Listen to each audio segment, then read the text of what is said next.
नमस्कार दोस्तों, स्वागत है आप सभी का ऑथेंटिक स्टडी में। दोस्तों, हम बात कर रहे थे परसेंटेज के ऊपर, जिसमें अभी तक हमने 7 वीडियोज़ में काफ़ी क्वेश्चंस को डिस्कस किया है जो कि प्रीवियस ईयर के हैं। इसी श्रृंखला को आगे बढ़ाते हुए आज हम बात करेंगे इसके नेक्स्ट पार्ट पे, जिसमें हमने और क्वेश्चंस को लिया है। तो यदि आप परसेंटेज को कंप्लीट रिवाइज करना चाहते हैं तो इस वीडियो सीरीज को आप कंप्लीट देख सकते हैं शुरुआत से। तो चलिए शुरुआत करते हैं हम अगले क्वेश्चन से। तो अगला क्वेश्चन कुछ इस प्रकार से है। तो क्वेश्चन कुछ इस प्रकार से है हमारे पास। यदि एक आयत की लंबाई में 80% की और चौड़ाई में 20% की वृद्धि हुई है तो इसके क्षेत्रफल में कितने वृद्धि होगी, ये हमें निकालना है। ठीक है, तो हमें दिया है आयत की लंबाई में 80% की और चौड़ाई में 20% की वृद्धि हुई है, दोनों में वृद्धि हो रही है। तो हम क्या लगा सकते हैं इसमें, वही जो हमने लगाया सक्सेसिव मेथड, यानी कि x प्लस वाई और प्लस एक्स वाई बटे 100। ठीक है, 80% की वृद्धि हो रही है लंबाई में तो प्लस में लिखेंगे वृद्धि हुई है, प्लस वाई लिखेंगे यानी कि 20% की वृद्धि चौड़ाई में, प्लस एक्स वाई यानी कि दोनों को गुणा करना है, 80 गुणा 20 और बटे कितना करेंगे 100। 80 और 20 कितना होता है 100, और ये 2 जीरो नीचे से कट जाएंगे और ऊपर से तो कितना बचेगा 8 गुणा 2 यानी कि 16। तो ये किसके बराबर रहेगा 116% के बराबर। यानी कि लंबाई में 80% की और चौड़ाई में वृद्धि करते हैं 20% की, तो क्षेत्रफल में कितनी वृद्धि हो जाएगी 116% की। ठीक है, तो ऑप्शन कौन सा रहेगा बी। नेक्स्ट है जैसे हमारे पास में एक आयत की चौड़ाई a और लंबाई क्या है b है। यदि चौड़ाई को 20% कम और लंबाई को 10% बढ़ाया जाता है तो नए बने आयत का क्षेत्रफल ए बी की तुलना में कितने प्रतिशत होगा। ठीक है, आयत की लंबाई और चौड़ाई दे रखी है हमें, तो चौड़ाई को 20% कम किया गया और लंबाई को 10% बढ़ाया गया है। फिर से वही सूत्र लगा देंगे हम, क्या x प्लस वाई और प्लस एक्स वाई बटे 100। यदि वृद्धि हो रही है तो हम प्लस में लिखते हैं और कमी हो रही है तो माइनस में लिखते हैं। तो चौड़ाई में कमी हो रही है इसलिए माइनस में क्या लिखेंगे 20, प्लस करेंगे y। तो y में क्या हो रही है वृद्धि, यानी कि लंबाई में 10% की वृद्धि हो रही है तो प्लस में लिखेंगे और प्लस लिखेंगे x गुणा वाई। तो x का मान माइनस में ऐसे लिख सकते हैं -20 और गुणा y करेंगे 10% और बटे कितना करेंगे 100। ठीक है, -20 और प्लस के 10 कितने आएंगे माइनस के 10। ये 2 जीरो से 2 जीरो कट जाएंगे तो यहाँ पे क्या बचेगा -2 गुणा 1 कितना होता है -2, तो ये -2 रहेगा। तो -10 और -2 कितने रहेंगे माइनस के 12%। ठीक है, इसका मतलब क्या है कि क्षेत्रफल में 12% की क्या हो रही है कमी हो रही है। जब कमी हो रही है शुरुआत में हम या जो भी है किसी भी वस्तु को हम अपने आप में कितना मानते हैं 100%। अब इसमें 12% की कमी हुई है तो ये हमसे पूछा है कि नए बने आयत का क्षेत्रफल ए बी की तुलना में कितना प्रतिशत होगा। तो पुराना हमने माना, मान लो कितना है 100%, 12% की कमी होगी तो कितना रहेगा 100 माइनस 12 यानी कि 88% रहेगा। और यही हमसे पूछा है कि नए बने आयत का क्षेत्रफल कितना होगा, तो 88% होगा। आंसर कौन सा रहेगा ऑप्शन ए। ठीक है, क्योंकि -12% की क्या हो रही है कमी हो रही है, माइनस आ रहा है इसलिए कमी होगी। और क्या करेंगे हम, कमी हो रही है तो इसमें से घटा देंगे 100 माइनस 12। ठीक है, नेक्स्ट है जैसे 165। एक आयत की भुजाओं के मापन के दौरान हुई त्रुटिवश उनका माप 10% और 8% अधिक प्राप्त होता है। इसके क्षेत्रफल में होने वाली त्रुटि का प्रतिशत ज्ञात कीजिए। ठीक है, आयत की भुजाओं के मापन के दौरान त्रुटि हुई है और उनका माप 10 और 8% क्या लिया गया है अधिक लिया गया है। 10% अधिक लिया है तो फिर से हम वही लगा देंगे x प्लस वाई और प्लस क्या लगाएंगे एक्स वाई बटे 100। ठीक है, तो क्या करें x का मान कितना है बढ़ाया गया है 10 और y का मान 8 बढ़ाया गया है तो प्लस कितना करेंगे 8। अब दोनों प्लस में ही रहेंगे क्योंकि वृद्धि हुई है। तो कितना रहेगा 10 गुणा 8 और बटे कितना रहेगा 100।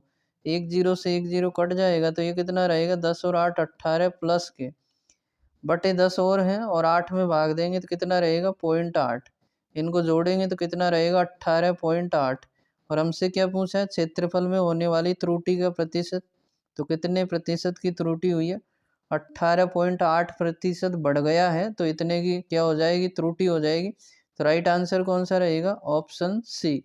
ठीक है, क्योंकि त्रुटि की गई है अधिक लिखा गया 10% लंबाई को लिख दिया और चौड़ाई को कितना अधिक लिख दिया 8%। इस प्रकार से जो क्षेत्रफल कितना बढ़ जाएगा 18.8%।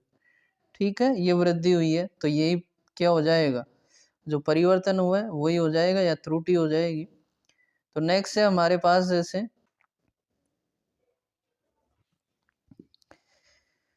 यदि एक वर्ग की प्रत्येक भुजा में 50% की वृद्धि कर दी जाए तो उसके क्षेत्रफल में कितने प्रतिशत का परिवर्तन होगा। ठीक है, एक वर्ग की प्रत्येक भुजा में वृद्धि की गई है 50% की।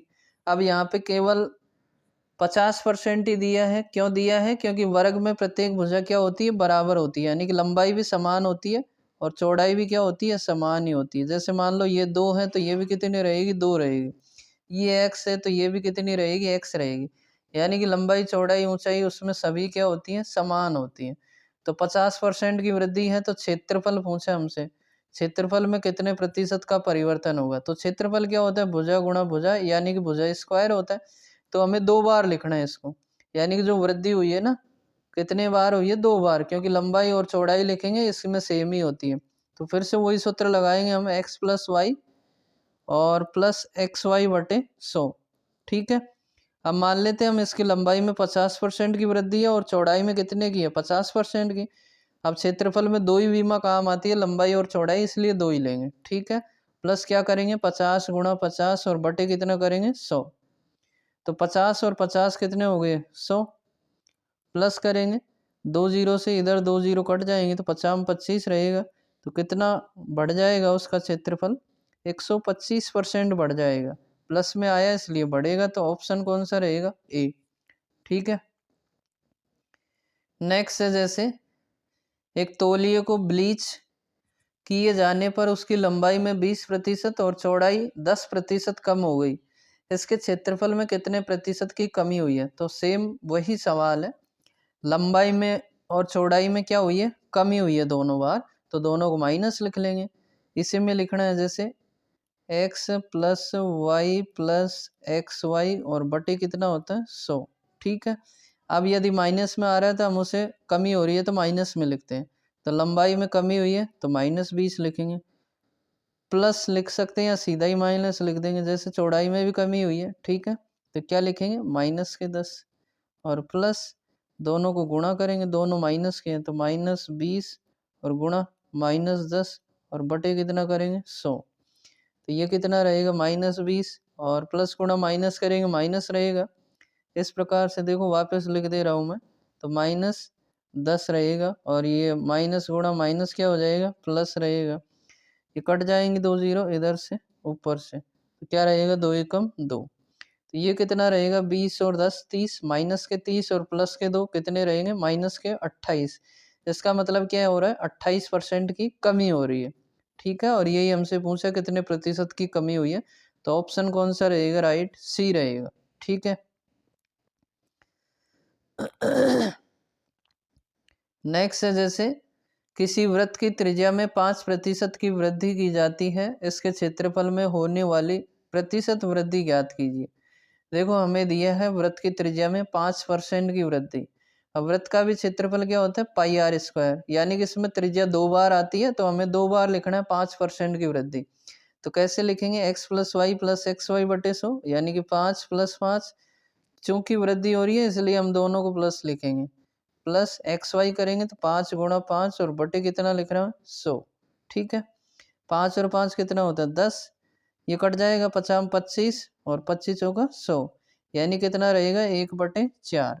तो 10 प्लस भाग 2 नहीं जाएगा, पॉइंट लगाएंगे जीरो बढ़ाएंगे, 10 हो गया 4 दूनी 8 2 बचे और 4 पंजे 20, तो कितना रहेगा 10.25, यानी कि 10.25 या 10.25 पॉइंट के बाद में अंकों को एक एक बोला जाता है, तो 10.25 बोलना ज़्यादा शुद्ध है। ठीक है, तो आंसर कौन सा रहेगा? ऑप्शन बी, इतने प्रतिशत की क्या हो जाएगी? वृद्धि हो जाएगी। ठीक है,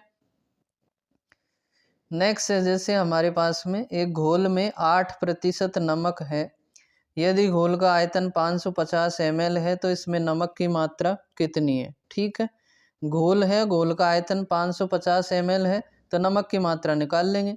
8% नमक, तो 550 का नमक दे रखा हमें 8%, तो ये निकाल लेंगे, पता लग जाएगा कितना विलियन है उसमें नमक है। तो 550 का मतलब गुणा और प्रतिशत को हटाएंगे, बटे में क्या लगाएंगे? 100, यानी कि 8/100, 1 0 से 1 0 कट जाएगा। इधर काटेंगे जैसे 5 से, 5 दूनी 10 और 5 एकम 5, 5 एकम 5, फिर 2 से काटेंगे, 2 चौक 8, सॉरी 2 से 2 एकम 2 और 2 चौक 8, तो क्या रहेगा? 11 चौका 44, यानी कि 44 ml, 550 ml में से 44 ml क्या है? नमक है। तो आंसर कौन सा रहेगा? Option D.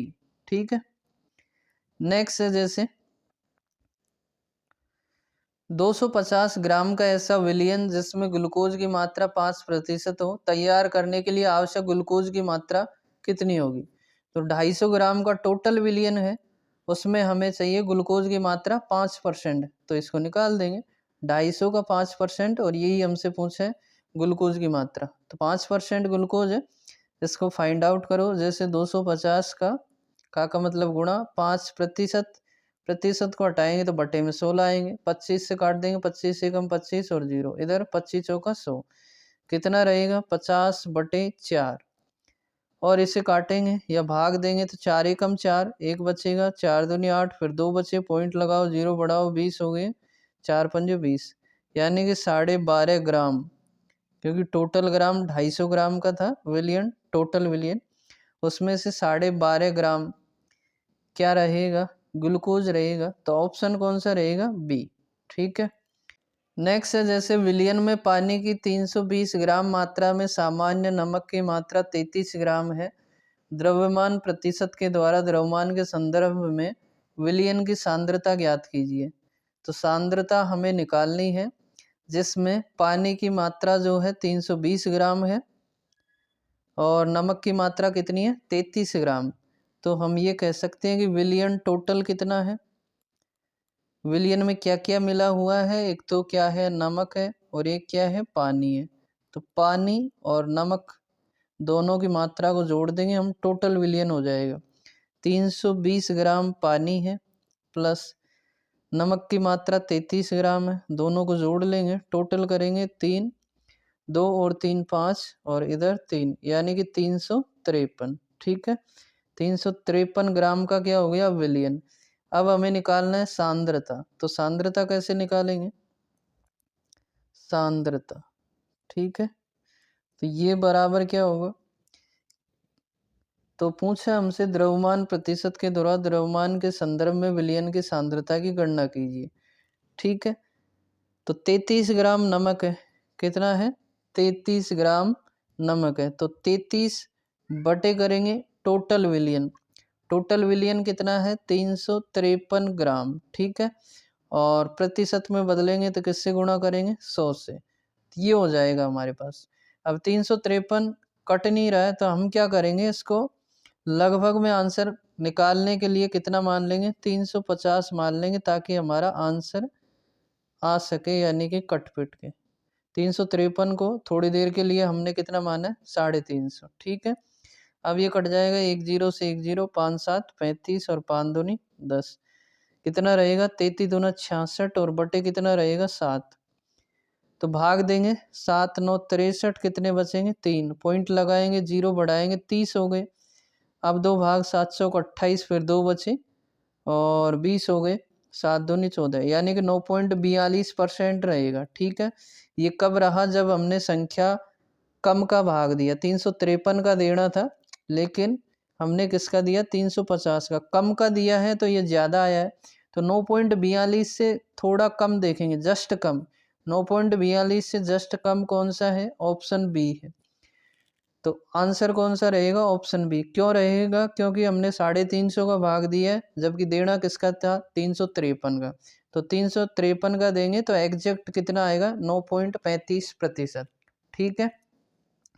तो जब भी सांद्रता निकालेंगे, जो भी हमें मात्रा दे रखी है उसे ऊपर रखेंगे। जैसे नमक की मात्रा है 33 ग्राम, बटे टोटल कर लेंगे विलियन का और गुणा क्या कर देंगे? 100। ठीक है। नेक्स्ट है, जैसे एक विलियन में पानी की 320 ग्राम मात्रा में सामान्य नमक की मात्रा 31 ग्राम है। द्रव्यमान प्रतिशत के द्वारा द्रव्यमान के संदर्भ में विलियन की सांद्रता की प्रतिशत ज्ञात कीजिए। ठीक है। तो फिर से वही विलियन निकाल लेंगे, टोटल कितना है तो दोनों को जोड़ देंगे। पानी इसमें कितना है? 320 ग्राम, प्लस नमक की मात्रा कितनी है? 31 ग्राम। ठीक है। दोनों को जोड़ेंगे तो कितना हो जाएगा? 31 और 20 51 हो जाएगा। 351 ग्राम हो जाएगा, विलियन की मात्रा होगी। अब हमें निकालना है सांद्रता। कैसे निकालेंगे? जो भी मात्रा हमें दे रखी है विलेय की, इसमें विलायक क्या है? पानी है। तो विलेय की मात्रा कितनी है? नमक की मात्रा यानी कि 31 ग्राम है, बटे विलियन की मात्रा टोटल कितना है? 351।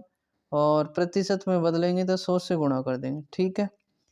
अब ये फिर से नहीं कटेगा तो हम क्या करेंगे? 31 बटे 351 को हम 350 मान लेंगे, ताकि भाग देने में आसानी रहे।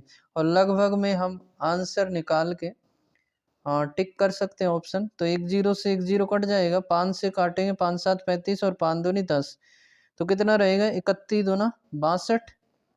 इधर लिख रहा हूँ मैं, 31 दूना 62 और बटे कितना रहेगा? 7। तो भाग देंगे हम, कितना आएगा? 7 9 63 ज्यादा हो जाएगा, 7 8 56। 56 कितने बचे? 4 और 2 6। पॉइंट लगाएंगे, 0 बढ़ाएंगे, 60 हो गए। अब भाग देंगे, 7 7 49, 7 8 56। फिर से भाग देंगे, 4 बचेंगे। कितने बचेंगे? 4। फिर भाग देंगे तो 7 5 35, यानी कि 8.85 रहेगा। कितना रहेगा? 8.85। कब रहेगा? जब हमने संख्या को कम करके भाग दिया। यदि ज्यादा का भाग दे दे तो ये क्या आता? कम आता। तो इससे जस्ट कम देखना है हमें। 8.85 से जस्ट कम कौन है? 8.85 से जस्ट कम हमें ऑप्शन कौन सा लग रहा है? सी। तो राइट आंसर कौन सा रहेगा? Option C. ठीक है। क्योंकि केवल एक ही कम किया है तो लगभग में आंसर यही रहेगा, न कि बी, क्योंकि ये ज्यादा कम हो रहा है। ठीक है।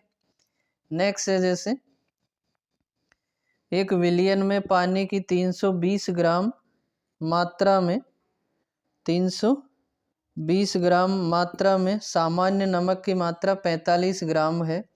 द्रव्यमान प्रतिशत के द्वारा द्रव्यमान के संदर्भ में विलियन की सांद्रता की गणना कीजिए। तो हम पहले निकालेंगे टोटल विलियन की मात्रा कितनी है, दोनों को जोड़ देंगे। वैसा ही सवाल है जैसे अभी हमने किया। तो 320 प्लस क्या करेंगे? 45। कितना आएगा? 365 ग्राम का विलियन हो जाएगा। ठीक है। फिर से सांद्रता की गणना करनी है। तो सांद्रता की गणना कैसे करेंगे? विलेय की मात्रा, विलेय जो घुलता है, कितना है नमक, और घोलता कौन है? पानी। तो वो क्या है? विलायक है। तो नमक की मात्रा 45 है, बटे विलियन की मात्रा 365 है। और प्रतिशत में बदलेंगे, किससे गुणा करेंगे? 100 से। ठीक है। ये तो कट रहा, काट लेंगे। 5 9 45, इधर काटेंगे, 5 7 35, एक बचेगा, 5 3 15, यानी कितना रहेगा? 900 बटे 73। ठीक है। 900 बटे 73 का मतलब क्या है? 900 में भाग देना हमें, किसका भाग देना है? 73 का। तो देखो कैसे देंगे, 900 में भाग देना किसका? 73 का। तो इधर दे लेते हैं हम, 900 में 73 से भाग देना है। तो 900 में 73 का भाग देते हैं, देखो कैसे। तो ये इस प्रकार से है, 900 में हम भाग दे रहे हैं 73 का। तो देखो, भाग देने के लिए 7 का भाग देंगे 9 में, या 90 में देंगे। कितने में देंगे? 90 में। तो कितनी बार जाएगा? लगभग 10 बार तो दे नहीं सकते, तो 9 बार दे लेंगे। कितनी बार दे लेंगे? अच्छा, सीधा ही जा रहा है ना, 90 में जा रहा है। तो 90 में भाग देंगे, एक बार ही जाएगा। 73 एकम 73, कितना रहेगा? 7, और इधर 8 में 7 गया, 1 17 बचेंगे, फिर 0 उतारेंगे, 170 हो गए। ठीक है। अब 7 का भाग देंगे 17 में, कितनी बार जाएगा? 2 बार। 2 यहाँ लिखेंगे और 2 को इधर गुणा करके लिखेंगे, 73 गुणा 2 करेंगे यानी कि 3 दूनी 6 और 2 7 14, 146 रहेगा। इससे माइनस करेंगे तो 10 में से 6 गए तो कितने बचे 4, और इधर 6 में से 4 गए तो 2 बचे। ठीक है, पॉइंट लगा देंगे, 0 बढ़ा देंगे तो 240 हो गए। अब भाग देंगे 24 में 7 का, 70 का नहीं दे सकते, 73 का। क्या करेंगे 7 का भाग दे के चेक कर सकते हैं। 3 बार जाएगा तो 3 यहाँ लिखेंगे, 3 तिया 9 और 3 7 21। ठीक है, फिर कितना बचेगा, 10 में से 9 गया 1, इधर 3 में से 1 गया तो 2, 21 बचा। पॉइंट लगी हुई है, 0 बढ़ा देंगे तो अब 3 बार देंगे तो 219 आएगा, तो इससे 3 से कम देंगे, 2 बार देंगे तो 12.32 के समथिंग रहेगा। कितना रहेगा, 12.32 के समथिंग। तो ऑप्शन हमारा कौन सा रहेगा, ऑप्शन ए। ठीक है, 12.33% लगभग में इतना रहेगा। आगे बात समझ में। तो अगला है जैसे 174, 520 ग्राम पानी में 45 ग्राम नमक को मिलाकर एक विलयन तैयार किया जाता है। द्रव्यमान प्रतिशत के संदर्भ में सांद्रता की गणना कीजिए। फिर से वही सवाल है, तो टोटल विलयन की मात्रा निकाल लेंगे हम, विलयन कितने का है, दोनों को जोड़ देंगे, विलायक और विलेय को। तो विलायक यानी कि पानी की मात्रा कितनी है 520 ग्राम प्लस विलेय 45 ग्राम, दोनों को जोड़ेंगे तो कितना रहेगा 565 ग्राम। ठीक है, कितना रहेगा 565 ग्राम, और विलेय की मात्रा हमारे पास है, तो हमें निकालना क्या है, सांद्रता निकालनी। क्या निकालनी है, सांद्रता।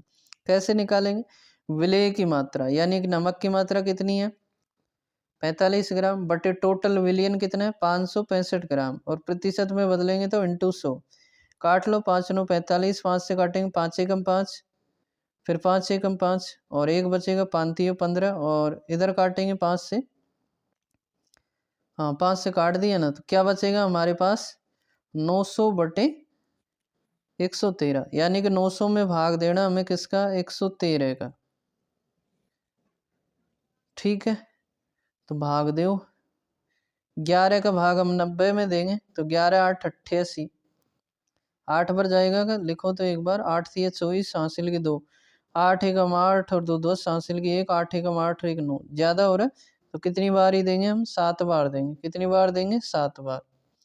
तो 7 थी 21, हासिल की 2, 7 एकम 7 और 2 9, और 7 एकम 7, 10 में से 1 गया 9, इधर कितना बचेगा 9 में से 9 गया 0, और इधर 1 गया तो 8 में 7 गया 1, यानी कितना बचेगा 109। ठीक है, फिर पॉइंट लगाएंगे, 0 बढ़ाएंगे। अब हमें देना है भाग 113 का 1090 में। कैसे चेक करेंगे, 11 का भाग दे लो किस में 109 में, 11 9 99, लगभग कितनी बार जाएगा 9 बार। तो 7.9 के समथिंग कौन सा ऑप्शन है, ऑप्शन ए है, 7.96% इसकी क्या रहेगी, सांद्रता रहेगी। ठीक है, अगला है जैसे 175, 38% चीनी वाले एक विलियन के 90 ml मात्रा में कितना पानी मिलाया जाना चाहिए ताकि प्राप्त विलियन में चीनी की मात्रा कितनी हो जाए, 17.1% हो जाए। ठीक है, तो हमें दिया है 90 ml में पानी, चीनी कितनी है 38%, तो 90 का 38% निकाल लो, चीनी पता लग जाएगी हमें कितना है। तो 1 0 से 1 0 कट गई, 9 गुणा 38 करेंगे तो 9 8 72, हासिल की 7, 9 7 63, हो 9 3 27, 27 और 7 कितना होता है 34, और बटे 10 करेंगे तो कितना रहेगा 34.2 ml। ये क्या है, चीनी की मात्रा है। ठीक है, और हमें परसेंट में जो चीनी की मात्रा दी है कितनी है 17.1%, तो 17.1% की वैल्यू कितनी है 34.2। ठीक है, 100% निकाल लेंगे यानी कि टोटल विलियन कितना है, तो क्या करेंगे 34.2 बटे कितना करेंगे 17.1, 1 की वैल्यू आ गई और 100 की निकालेंगे, 100 से गुणा कर देंगे। देखो ऊपर एक पॉइंट से पहले एक अंक है और नीचे भी सेम है, एक एक अंक के बाद में पॉइंट है, तो पॉइंट तो हट जाएगी। फिर इसे हम काटेंगे 171 से इसको, तो ये 2 बार कटेगा। ठीक है, 17 दूना 34 और 2 एकम 2, 2 बार कटा, तो टोटल विलियन की मात्रा आ गई हमारे पास कितनी है 200 ml है। ठीक है, कितना है 200 ml। अब इसमें से 90 ml को हटा दिया जाए, टोटल विलियन कितना है 200, इसमें से हम क्या कर दें 90 ml की मात्रा को हटा दें तो क्या बच जाएगा हमारे पास, पानी बच जाएगा। तो टोटल है 200, इसमें से 90 ml में क्या है, चीनी है। 90 ml में मान लो चीनी को हटा देते हम, या फिर विलियन है, ये दे रखा 38% चीनी वाले एक विलियन में 90 ml मात्रा में कितना पानी मिलाया जाना चाहिए। यानी कि 90 ml को हम हटा दें जो शुरुआती विलियन की जो मात्रा रही है, तो ये हमारे पास में बचेगा कितना 0, और 10 में से 9 गया 1, ठीक है। तो यहाँ कितना बचेगा 1, यानी कि 110 ml क्या मिलाना पड़ेगा हमें, पानी मिलाना पड़ेगा, ठीक है। तो चीनी की मात्रा बढ़कर कितनी हो जाएगी 17.1%। तो कौन सा ऑप्शन राइट रहेगा, ऑप्शन बी, ठीक है। अगला है जैसे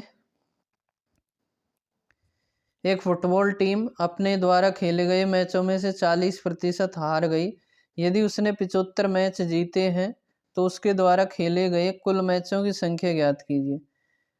कुल मैच, तो कुल मैच हम मान लेते कितना 100% है, ठीक है। और हार कितने में हुई है, हार वो हमें दे रखा है 40% में हार हुई है। टोटल 100% है, हार 40 में हुई है, तो जीत कितने में होगी 100 - 40 यानी कि 60%, ठीक है। और 75 मैच जीते हैं उसने, जीतने वाले मैचों की संख्या 75 है, और प्रतिशत में कितना है 60%। 1% का मतलब कितना होगा 75/60, और टोटल निकालने हैं कुल मैचों की संख्या, तो किससे गुणा कर देंगे 100 से, क्योंकि टोटल हमने कितना माना 100%।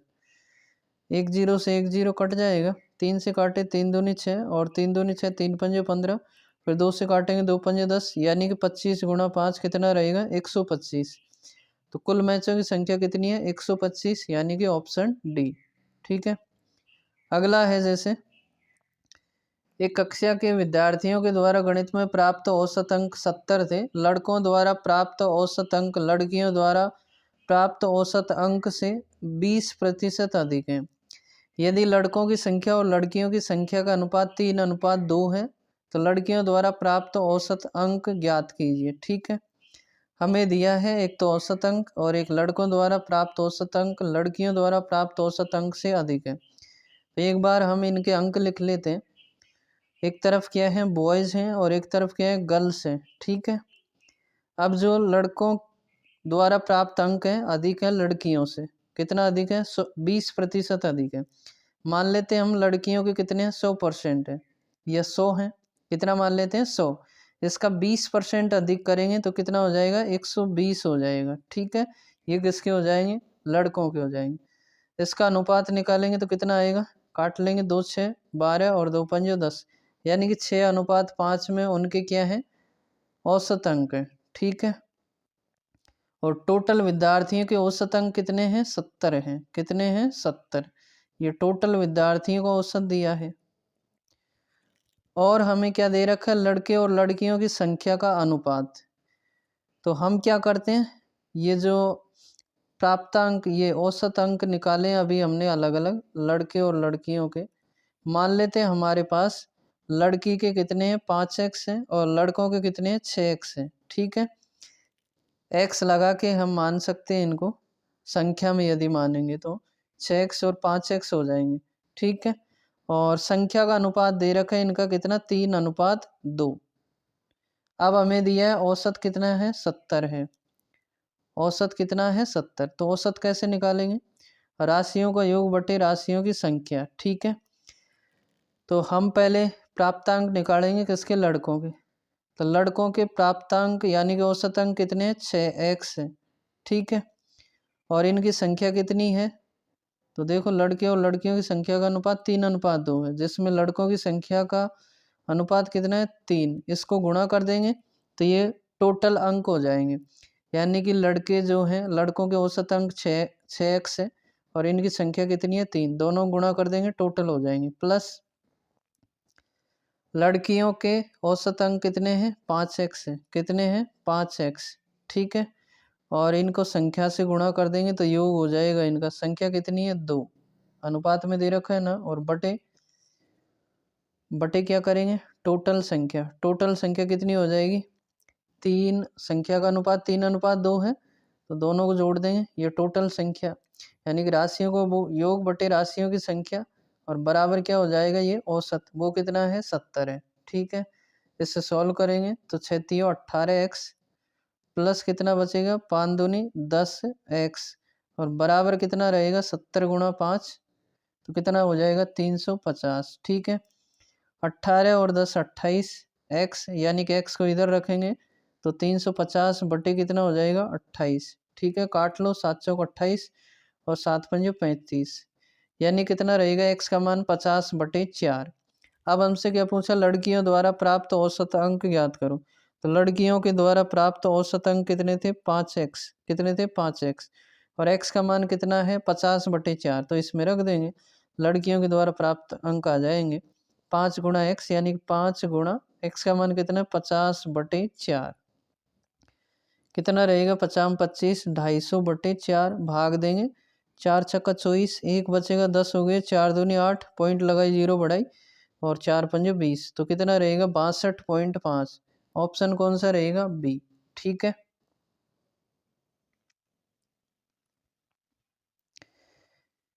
नेक्स्ट है जैसे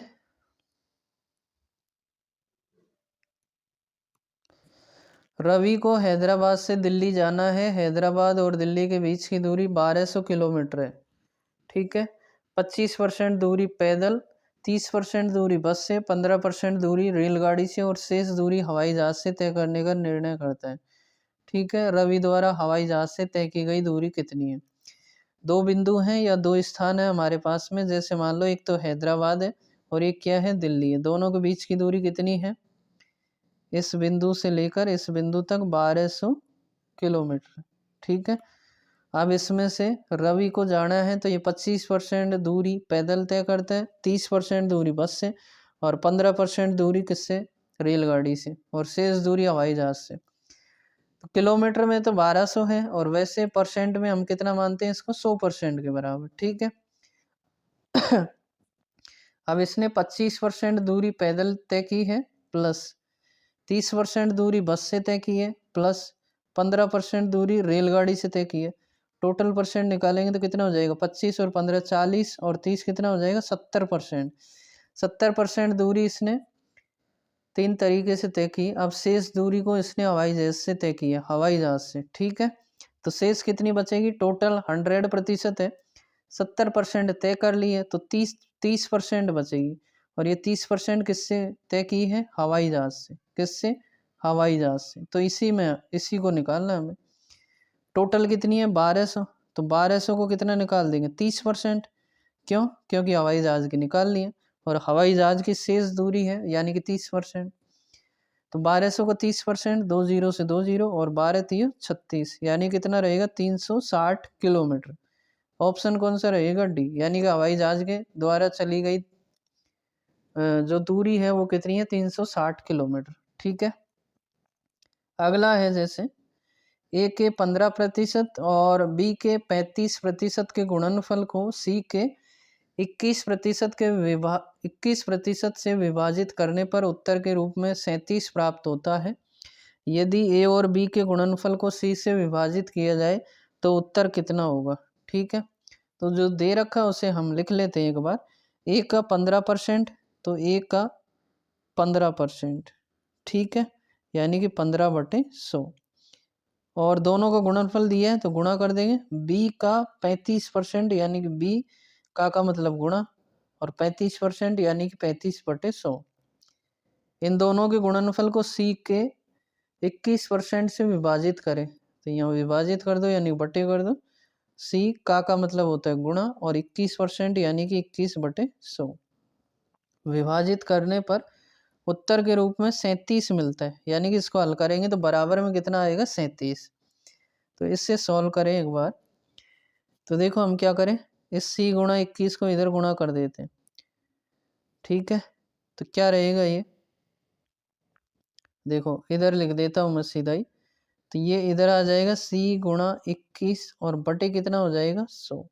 ठीक है, वज्र गुणा करेंगे तो अब ये 100 से 100 इधर कट जाएगा, इधर काटो, 5 3 15 और 5 दूनी 10। ठीक है, फिर किससे काटे, 5 से, 5 चौका 20 और 5 7 35। अब ये 3 गुणा 7 21 होता है और ये 21 कट जाएगा, तो क्या बच रहा है, ए गुणा बी बराबर बटे 4 और है, इस 4 को इधर लाएंगे तो 37 गुणा सी और गुणा कितना बचेगा 4। अच्छा, अब हमसे पूछा क्या है वो देखो एक बार।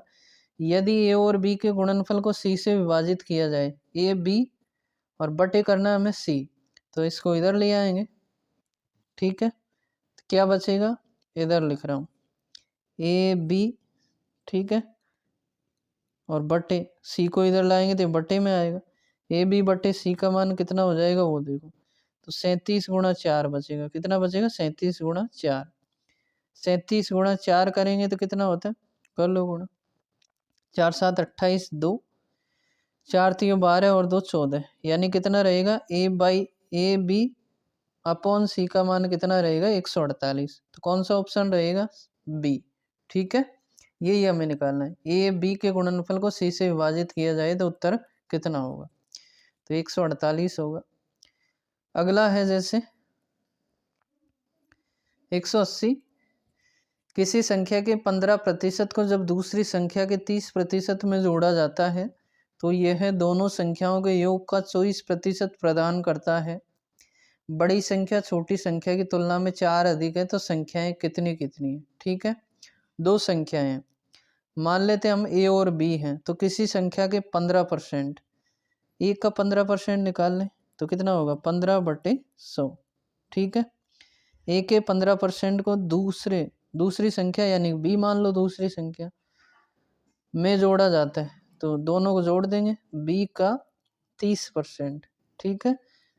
दोनों को जोड़ दिया तो यह है दोनों संख्याओं का योग, दोनों संख्याओं का योग करेंगे ए प्लस बी के योग का 24%, दोनों का 24% निकालेंगे, का मतलब गुणा, और 24% यानी कि 24/100 ये प्रदान करता है। तो ए बी के मान निकालेंगे एक बार, देखो 2 जीरो से 2 जीरो इधर कटेंगे, ठीक है। कैसे कटेंगे, दोनों में से 100 कॉमन आएगा क्योंकि प्लस में है ये, और इधर से 100 मल्टीपल में कट जाएगा, ठीक है। तो क्या बचेगा उसे लिखें एक बार, और भी देखो 3 से कट रहे हैं लेकिन इधर कॉमन लेके काटना है, जैसे 3 पंजे 15 और यहाँ भी 3 से कटेगा 10 बार, और इधर कट रहा है 3 से, 3 1 24, तो कितना बचेगा 5a प्लस कितना बचेगा 10b और बराबर कितना रहेगा 8 गुणा ए प्लस बी करेंगे तो 8a और प्लस क्या रहेगा 8b। ए वाली संख्या एक तरफ करेंगे तो ए को इधर ले जाएंगे, 5a को कितना रहेगा 3a, ठीक है। और बी को इधर ले आए तो घट जाएगा 10 - 8 यानी कितना रहेगा 2b, यानी कि ए अनुपात बी करें हम या ए बटे बी करें तो कितना रहेगा, ए बटे बी का मतलब है बी को इधर ले जाएंगे, ठीक है। तो कितना रहेगा 2/3, 2/3 ए और बी का मान ये रहेगा, ठीक है। अब सवाल को फिर से पढ़ो, क्या कह रहा है सवाल, हमसे कह रहा है कि बड़ी संख्या छोटी संख्या की तुलना में 4 अधिक है, जब कभी भी अधिक या कम हो तो उनका अंतर क्या होता है, अंतर होता है। जैसे मान लो कोई संख्या मान लो 2 है, किसी दूसरी संख्या से 1 अधिक है, मान लो दूसरी संख्या फिर कितनी होगी 1, इससे 1 अधिक करेंगे 2 आएगा। तो हम ये कह रहे हैं कि जो दूसरी संख्या है पहली से 1 अधिक है, और इसको हम ऐसे भी कह सकते हैं कि दोनों का अंतर कितना है 1 है, ठीक है। तो इसको हम कैसे करेंगे, 4 अधिक है, इसका मतलब हो जाएगा कि इन दोनों का अंतर कितना है 4 है, ठीक है। दोनों का अंतर कितना है 4 है, और ये हमें अनुपात दिया है 2:3। तो हमसे पूछा संख्याएं कितनी है, तो दोनों का अंतर करो, 2 और 3 का अंतर करेंगे कितना आएगा 1, और 1 बराबर कितना है 4, क्योंकि 4 अधिक है, 1 का मान 4 है। तो हमसे पूछा है संख्याएं ज्ञात करो, 1 का मतलब 4 है तो संख्याएं ज्ञात कर सकते हैं हम सीधी। जैसे पहली संख्या 2 है तो 2 को 4 से गुणा कर देंगे क्योंकि 1 का मतलब 4 है, तो 4 गुणा 2 करेंगे, पहली संख्या 8 और दूसरी संख्या कितनी हो जाएगी 4 3 12, तो पहली 8 है और दूसरी कितनी है 12, 8 और 12 कौन सा ऑप्शन रहेगा बी, ठीक है। अगला है जैसे 181, ए और बी नामक दो बच्चों के पास कुछ टॉफियां हैं, ए के पास 8 टॉफियां हैं और बी के पास कुल टॉफियों के 50% से एक टॉफी अधिक है, तो बी के पास कितनी टॉफियां हैं। ठीक है, हम क्या करते हैं, कुल टॉफियों की संख्या कितनी मानते हैं, एक्स। कुल टॉफियां कितनी है, एक्स। ठीक है, अब ए और बी दो व्यक्ति हैं या दो बच्चे हैं। ए के पास 8 टॉफियां हैं और बी के पास कुल टॉफी कितनी है, एक्स।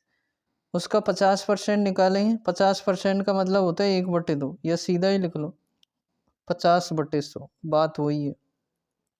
ये कट जाएगा तो कितना रहेगा, 1/2। ठीक है, कुल टॉफियों के 50% से एक टॉफी अधिक है, तो ये 50% हो गया और इसका भी एक अधिक टॉफी है। ठीक है, +1 कर देंगे, तो बी के पास कितनी रहेंगी, x गुणा 1/2 यानी कि x/2 और प्लस कितनी रहेगी, 1। ठीक है, तो बी के पास कितनी टॉफी हैं, तो x का मान निकालेंगे। हम कैसे निकालेंगे, कुल टॉफी कितनी मानी है, x, तो दोनों को जोड़ देंगे तो कुल आ जाना चाहिए। एक की मानी हमने 8 और बी की मानी कितनी, x/2 + 1 और टोटल हमने मानी है x, यानी कि दोनों को जोड़ने पे कितना आना चाहिए, 8। ठीक है, 8 नहीं, कितना टोटल कितना है, x। ठीक है, क्योंकि टोटल हमने कितनी मानी है, x। अब हम क्या करेंगे, x वाली संख्या एक तरफ करेंगे तो 8 और 1 ये कितना हो जाएगा, 9 और x/2 को इधर लाएंगे तो माइनस हो जाएगा, x - x/2 तो कितना आएगा, ये 9 बराबर लेस से लेंगे तो इसे हल करेंगे, यानी कि 2x और -x और बटे कितना रहेगा, 2। इधर देखो तो ये 9 बराबर कितना रहेगा, 2 में से एक x गया, x/2 यानी कि x बराबर कितना रहेगा, 18। x का मान कितना है, 18। और निकालना हमें क्या है, b के पास टॉफियाँ। b की टॉफी कितनी मानी थी हमने, x/2 + 1, तो x/2 का मतलब कितना हो गया, 18/2 और +1 करेंगे तो कितना आएगा, 2 नाम 18 यानी कि 9 और 1 10, कितनी रहेंगी, 10 टॉफियाँ रहेंगी। ऑप्शन कौन सा रहेगा, ए। ठीक है, नेक्स्ट है जैसे, तो इस प्रकार से ये जो परसेंटेज के सवाल हैं हमने प्रीवियस ईयर के लिए हैं वो यहीं पर समाप्त होते हैं। अब जो हम नेक्स्ट वीडियो लाएंगे वो साधारण ब्याज पे आएगा, वो भी प्रीवियस ईयर के ऊपर रहेगा। तो आप कनेक्ट रहें चैनल के साथ में और वीडियोज़ को जैसे जैसे अपलोड होते हैं देखते रहें, ताकि आपकी तैयारी साथ में बनी रहे। तो मिलते हैं नेक्स्ट वीडियो में। धन्यवाद, जय हिंद, जय भारत।